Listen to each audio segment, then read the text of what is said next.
Welcome to the REAL Autism Podcast.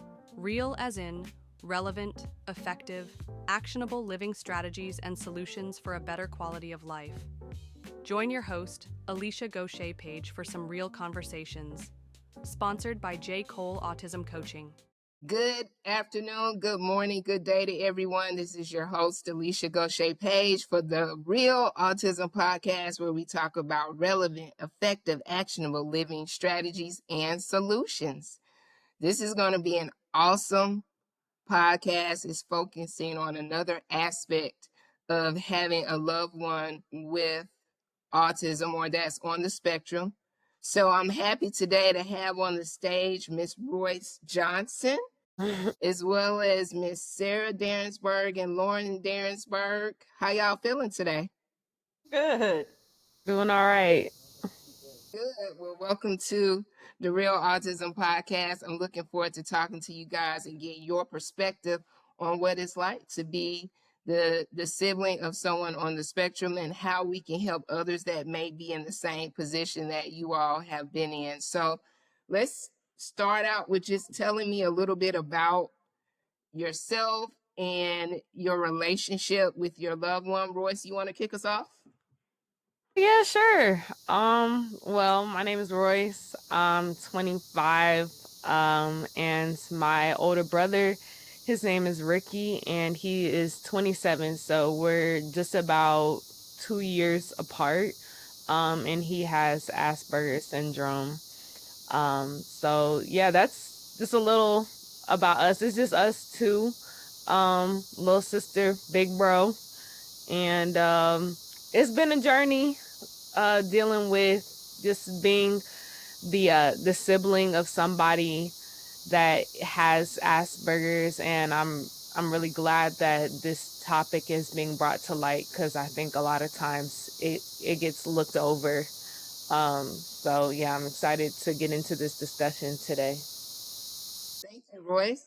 All right, we're going to go to the Darrensburg sisters. What you got for us, Sarah? Yes, so I'm Sarah. I am 27, and my older brother is also on the spectrum. He is 4 years older than me, so I was also living in the younger sister, older big bro side of life. And So I'm Lauren. I'm the oldest of the three of us. I'm 40. And so I will also just share Royce's sentiments. I'm really glad that we're going to have this conversation. I think it's very important because, siblings, our parents have to deal a lot with a lot as it is. And us being around, learning how to communicate and be there to support our sibling and our brother, it's been a whole journey, as Roy said, throughout the years. So thank you for inviting us. I appreciate you all being here. So I guess let's start all the way back to the beginning. So Lauren, I know you said you are the oldest, right? So brother comes along, and at what point did you notice there was something different, or how did the discussions happen with you in terms of what was going on? That's a great question. I think, so I was 13, maybe. My math is bad. I'm sorry. I was young, right? I was young when Jordan was born. We'll go with young. That works. And, I really didn't notice anything, that was different about him until he was like a toddler, maybe around 4 or so. And he had this infatuation with cars, like Hot Wheels cars. He loved the Hot Wheels cars. He would roll them all over everything. And while he was rolling, he would hum. And so humming, as we learned more about autism and the spectrum, we learned that was, kind of like a soothing thing that people on the spectrum do. So that was kind of, I guess, one of the first things that I kind of noticed. But, I didn't really think that meant that he was different. I just thought that that's how he was. That's just his thing. Yeah. Okay. So, uh, how did that conversation happen? Did mom and dad, I mean, because you didn't notice anything. So when they brought it to your attention, what did you feel at that point? Confused or, oh, well, that kind of makes sense? Or how did that look? Well, I think when it was brought to my attention, so I know that Jordan was tested when he was young, and that's how my parents found out he was on the spectrum. And they did talk to me about it, and honestly, I didn't really understand like what that meant at the time, because I also feel like around that time it was, like a lot of research was just kind of starting around autism and the spectrum, and then being my age, I didn't really understand until I got older what that meant. Yeah, that makes sense. And I'm glad, kids are resilient and we don't nitpick, kids. I'm not a kid anymore. I wish I was. But when I was a kid, we don't nitpick things. We kind of just go with it and see it as normal. So it totally makes sense what you're saying, that nothing felt different. This is just my brother and this is just how he is. And so, Sarah, for you, coming in being the younger one, I mean, at that point they learned a lot more by the time that you were born. I guess, what did you see as like the biggest challenge, or did you see any challenges at all of having Jordan as your brother who had Asperger's? Because many times parents have to kind of shift a lot of their attention to that child to give them the support they needed. So talk to us a little bit about that. Yeah, of course. So by the time I was born, he had already been tested, and we kind of knew he was different. But I don't really come into consciousness maybe until I'm 3 or 4, and maybe understanding that they're teaching him, raising him a little bit differently, or maybe my mom is telling me different things of how Jordan behaves. And also, my mom didn't raise us differently as I was growing up, so I kind of thought that this was life and he was a little peculiar, and maybe we didn't sit and have deep, thoughtful conversations all the time. I thought it was because of the age difference. So I thought that this was just life and becoming more, learning how to live with an older brother to begin with. I mean, we're all strange in our ways. So I thought that's kind of the life we were living. And so when I was coming into it, more towards going through school, I started to realize that he's a little different socially. He wasn't a loner by any means. He's definitely the social butterfly of the family. So Yeah. he was always out and, boisterous and being himself, which is fine. And I always supported that. But then, when other kids don't quite understand it, I start to understand it, that he is different from the kids that I go to school with or the kids that he goes to school with. So I learned to be a little bit more resilient, as you said. I started to be more independent of understanding, how am I different? Am I any different than my brother? Am I going to also be looked at sideways? Is it going to be looked down on our family? So it kind of taught me how to be more independent and to be a protector at a young age once I started going to school. So Royce, is that your similar experience, or what was your experience like? Yeah, for sure. I feel like I grew into consciousness more about it when I was around other kids. And I mean, I knew that there were differences, but I mean, when that's your family and you're living at home together and that's just what he does. My brother, he's really into, well, he was at a young age really into like elevators and stuff like that. And cars. And he also liked like vacuums and stuff like that. So I mean, I was just like, hey, like that's your thing, do your thing.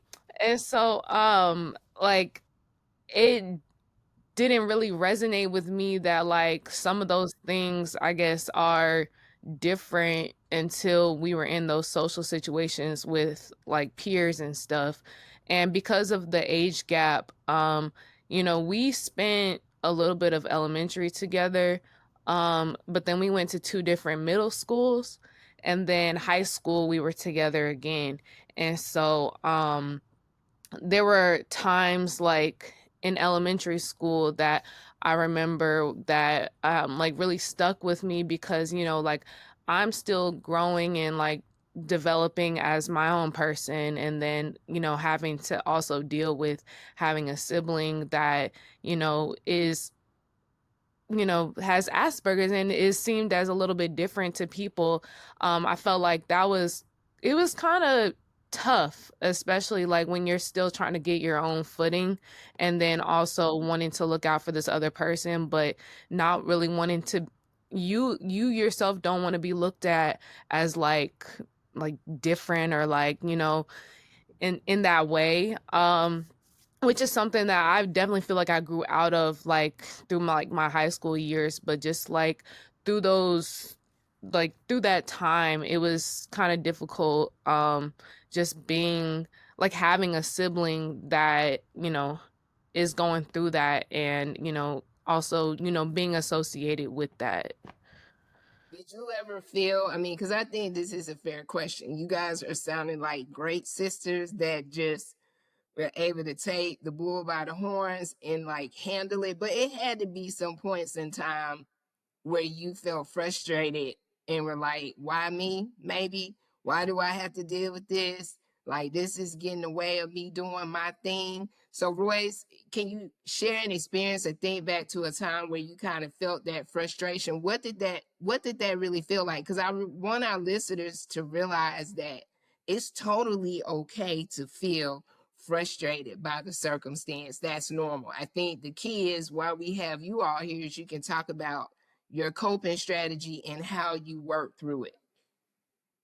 I think there was a time when there was this girl on our bus and she kind of like picked on my brother in a way.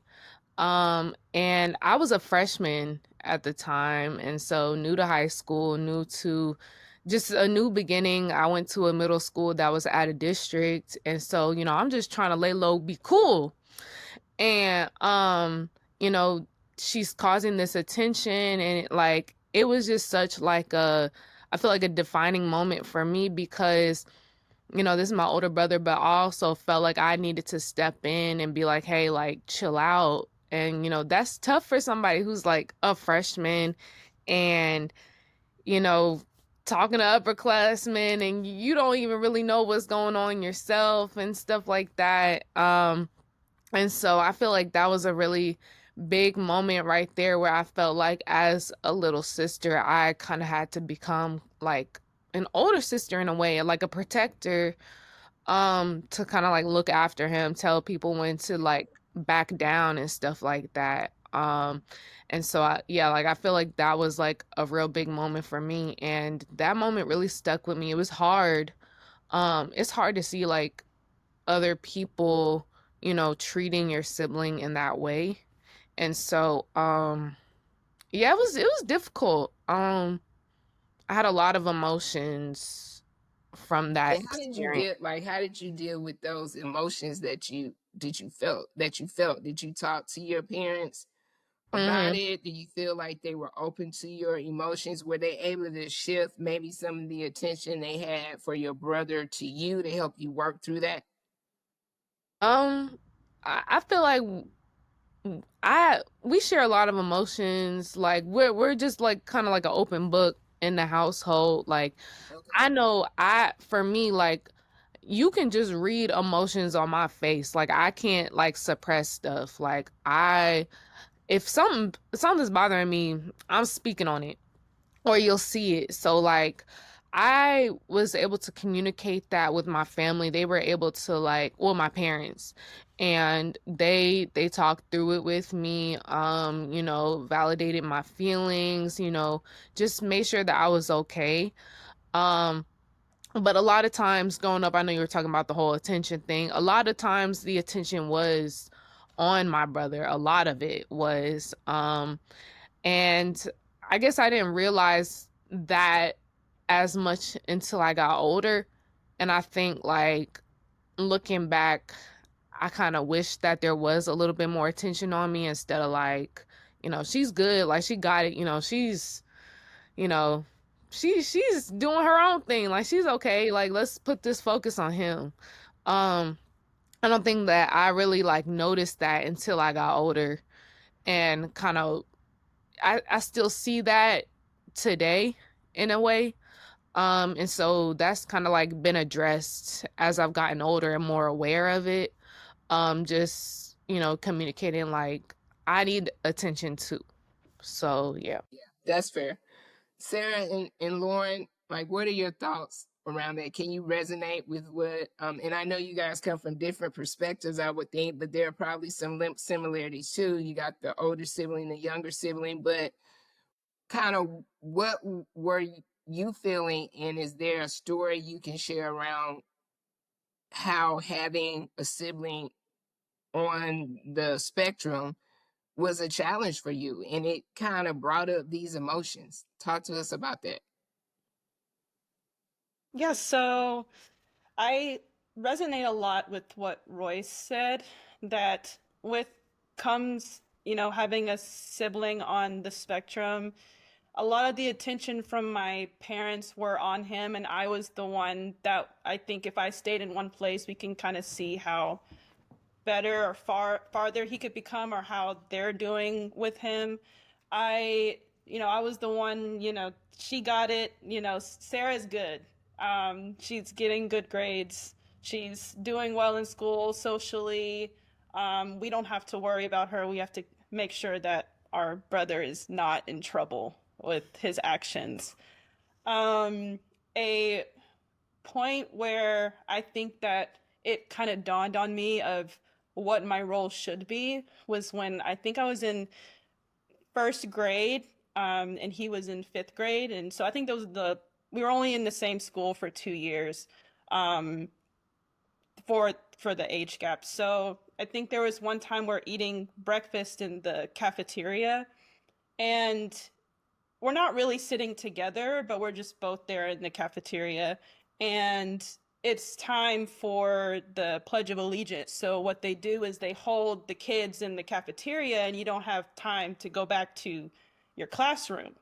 So what happened was they closed the cafeteria to do the Pledge of Allegiance and announcements and then go on. But Jordan figured that, or forgot, or didn't pay attention to his time, that he had a test that started right at the time the announcements was done, and he was not there.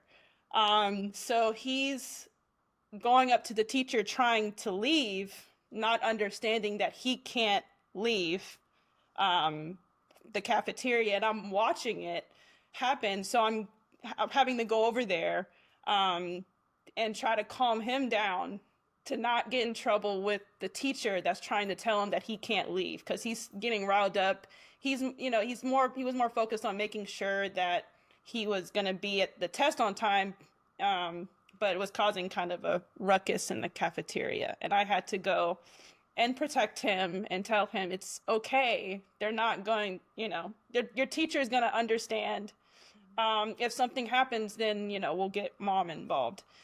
I think that was the first time I realized that I was going to have to protect him the rest of my life as a big sister, because he wouldn't understand, even though he's 4 years older, and I'm just 6 years old, 7 years old, still trying to figure it out myself, but having enough understanding that I understand what's going on and he doesn't.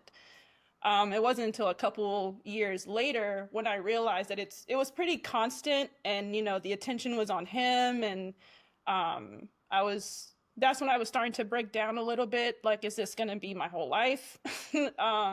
And kind of getting more discouraged that, my parents were checking in on me, but it was hard for them to help me talk through my feelings about it more, and they were studying more on how to talk through his mind and understand his mind.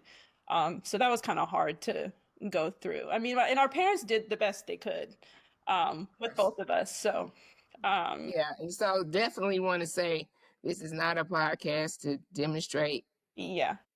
our parents didn't give adequate attention. It's really just to bring light, to help guide others through the journey a little bit better or faster, or whatever word you want to put in there to help them through this. So I know, Lauren, what's the age gap between you and Jordan? 9 years. It's actually 9 years. So were you kind of like off doing your own thing at this point, about to go to college? So your experience looks different than Sarah's? Yeah, my experience is a bit different from Sarah's because I am so much older.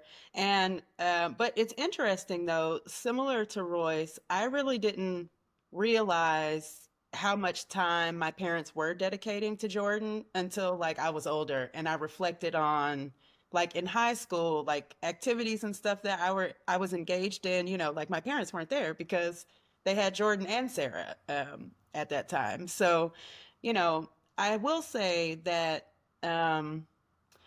like in the moment when I was growing up, it didn't impact me, like, you know, my self-esteem or, you know, how I felt towards my family or about myself and like the value of myself, that sort of thing. It never impacted that. I guess it's just more so, you know, getting older and like reflecting on how your life was. It's just something that I realized later. But when I did go off to college, I was pretty much removed. So I really missed a big chunk of Jordan and Sarah's, you know, like growing up years. So it's been interesting, like as time has evolved and as all of us have gotten older, how the dynamic has shifted in terms of us all communicating and, you know, Sarah and I talking to each other about Jordan, things that Jordan's doing, you know, our mom telling us about the things. And it's like, you know, it's really expanded now. And you know what, you bring up a good point. So I'm sure the communication when you were younger was much different. Now you've evolved, Sarah's evolved, Jordan's evolved, Royce's evolved, Ricky's evolved. So what does life look like today, and how different is it now that everybody's an adult? Well, it's still Want to kick us off? it's still hard to Still pin hard? them down and have a good conversation with them. You know, it's like you have to come with your list of questions prepared. Maybe you need to send him the questions in advance so he can, you know, be thinking about them. But, you know, he'll get on the phone with you and be like, "Hey, what's up? You know, what you need?" So we're still working on, you know, trying to improve the communication, getting Jordan to be proactive about reaching out to us more, and really being, you know, more self-sufficient in his life overall. Yeah, Royce, what about you? What does your relationship look like with Ricky now? I mean, it's cool. I really value spending time with him, and I feel like he really values spending time with me. And so the times that I'm able to, you know, scrape out for us to spend time together, I feel like we both really cherish. I've been taking him to the nail salon because them toes are crazy. And so that's like our little thing. We go to the nail salon, and I also do content, and so like sort of I go out and get pictures, and he's like my cameraman, and you know he begin angles and stuff, and so that's kind of like our thing too. And then I'll like take him to go get bubble tea and stuff like that. And so just as we've gotten older, we've been able to, you know, just like enjoy time together and not just like kind of like as friends and not really like brother sister, but actually like being intentional about that. But also we've come to a place where he's come to this realization where he wants to be this big brother, you know, like he wants to, you know, be able to tell me stuff and make sure you do this and da da da da. And because I feel like he's realized a lot in the past, it's kind of been me telling him stuff and like, you know, kind of teaching him things.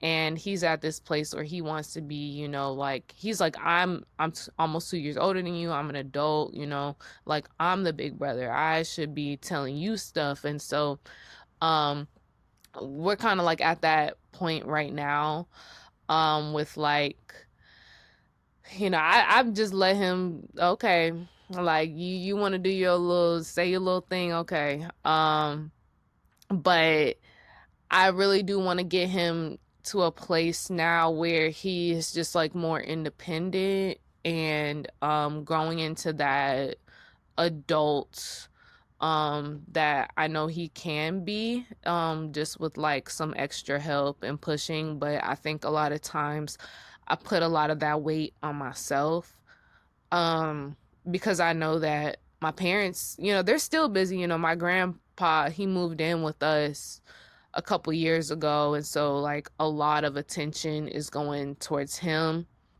now. So it's not even on Ricky anymore, it's on Papa. Right. And so like my parents are still really tied up with that, and then my mom, she's still in school and she's working and stuff. And so I think there's a lot of worry with me, especially like knowing that I'm planning on moving out soon, you know, like, you know, I'm, you know, getting married and, you know, having my own life and stuff, and just, I guess, kind of like worrying about him and like him making sure that he's where he needs to be. And so that's kind of like what I'm dealing with now. And like, you know, I want him to get a new job and, you know, like get into some counseling and even like do some speed dating, you know, stuff like that. So all this stuff is going on in my mind. And I mean, I know I can't take all that weight, but yeah, it's just something that I'm dealing with. Thank you for tuning in to the Real Autism Podcast with Alicia Gaucher Page. We'd like to take a moment to thank the sponsors of this episode: J. Cole Autism Coaching, helping caregivers navigate to a better quality of life; AGP Organizational Coaching, helping people develop effective strategies, systems, and solutions to organize information. Don't forget to like, share, and subscribe to us wherever you listen to podcasts. You can find us on Apple, Spotify, or YouTube, or just visit us at jcoleadvocacy.com.